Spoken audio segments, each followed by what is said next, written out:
paye les intérêts? C'est les pauvres. C'est les pays sous-développés. Et donc on a été leur construire des trucs qui vont nous permettre d'exploiter leurs richesses.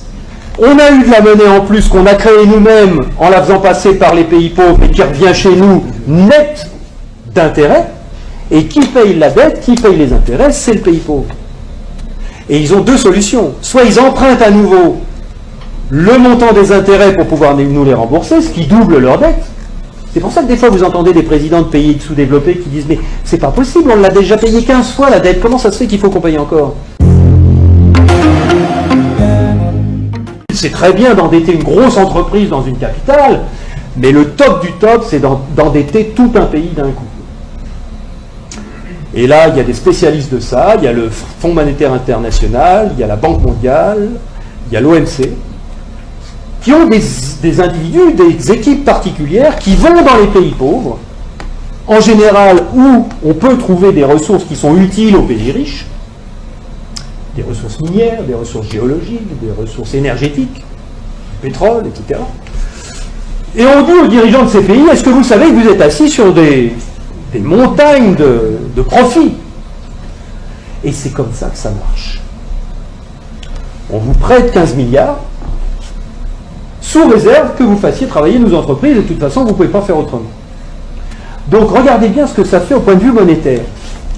Il y a 15 milliards qui sont créés ex nihilo par le Fonds monétaire international et la Banque mondiale. Le Fonds monétaire international, c'est un organisme qui récupère quelques dépôts de la plupart des pays de la planète, qui servent de garantie pour faire des crédits, des prêts aux pays sous-développés. Donc, il y a 15 milliards qui partent de la Banque mondiale et qui vont sur les comptes du pays sous-développé. Et aussitôt, ces 15 milliards-là qui sont dans le pays pauvre, ils retournent dans le pays riche pour aller payer des entreprises occidentales qui vont dans le pays pauvre faire du boulot, construire des trucs. Du point de vue du pays riche, quand vous allez vendre des produits et des services dans un pays pauvre à l'étranger, pour vous, c'est quoi? C'est des exportations ou des importations? Des exportations. Voilà. Je vais aller exporter une usine, Areva, moi français. J'exporte une usine, j'exporte du travail, j'exporte des chars, j'exporte des fusils, j'exporte des outils, de l'outillage. Donc, ce qui est génial, c'est que les 15 milliards qui sont partis des pays occidentaux, qui sont allés dans le pays pauvre, il y a des services qui sont exportés par les pays occidentaux envers les pays pauvres, et l'argent, qu'est-ce qu'il fait? Il revient dans les pays riches. Les 15 milliards, ils reviennent. Bon. Et donc les 15 milliards, c'est comme si on avait eu une belle-sœur qui avait emprunté 15 milliards et qui nous les distribue, puisque les ouvriers des entreprises des pays occidentaux, les actionnaires des entreprises des pays occidentaux, ils vont avoir plus d'argent, grâce à ces 15 milliards qui reviennent. Donc ils vont les dépenser dans l'économie, ça nous fait des transactions nouvelles, de l'emploi nouveau, qui va ruisseler dans notre économie. Mais c'est pas tout à fait comme si c'était des belles-sœurs qui les avaient empruntées, parce que les belles-sœurs, il aurait fallu qu'elles rendent les intérêts. Et donc qu'elles reprennent leur argent et qu'elles en reprennent le double et que nous, on ait des nouveaux emprunteurs qui arrivent pour payer les intérêts des nouvelles belles-sœurs. Là, non. C'est qui la belle-sœur qui paye les intérêts?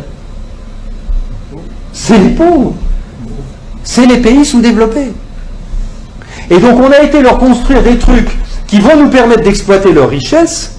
On a eu de la monnaie en plus qu'on a créée nous-mêmes en la faisant passer par les pays pauvres et qui revient chez nous net d'intérêts. Et qui paye la dette, qui paye les intérêts, c'est le pays pauvre. Et ils ont deux solutions. Soit ils empruntent à nouveau le montant des intérêts pour pouvoir nous les rembourser, ce qui double leur dette. C'est pour ça que des fois vous entendez des présidents de pays sous-développés qui disent « Mais c'est pas possible, on l'a déjà payé 15 fois la dette, comment ça se fait qu'il faut qu'on paye encore ?» C'est parce qu'ils ne peuvent pas la créer. C'est parce que pour rembourser des dollars, il faut qu'ils les empruntent. Puisqu'il n'y a que nous, les Occidentaux, qui peuvent créer des dollars pour les endetter. Et donc, soit ils empruntent pour continuer à payer leurs intérêts, soit ils vendent leurs ressources pour presque rien. Ce qui nous permet à nous d'avoir le niveau de vie qu'on a. Et d'avoir les ressources des pays sous-développés, qu'on a bien choisis parce qu'ils étaient riches en ressources dont on a besoin, et d'avoir le niveau de vie qu'on a, et d'avoir de l'essence pas chère, et d'avoir des iPhones pas chers, etc. C'est grâce à ça. Donc il faut réfléchir à ça aussi. Il faut savoir que Si on a le niveau de vie qu'on a, c'est parce qu'il y a une prédation sur les ressources de la Terre entière qui nous profitent.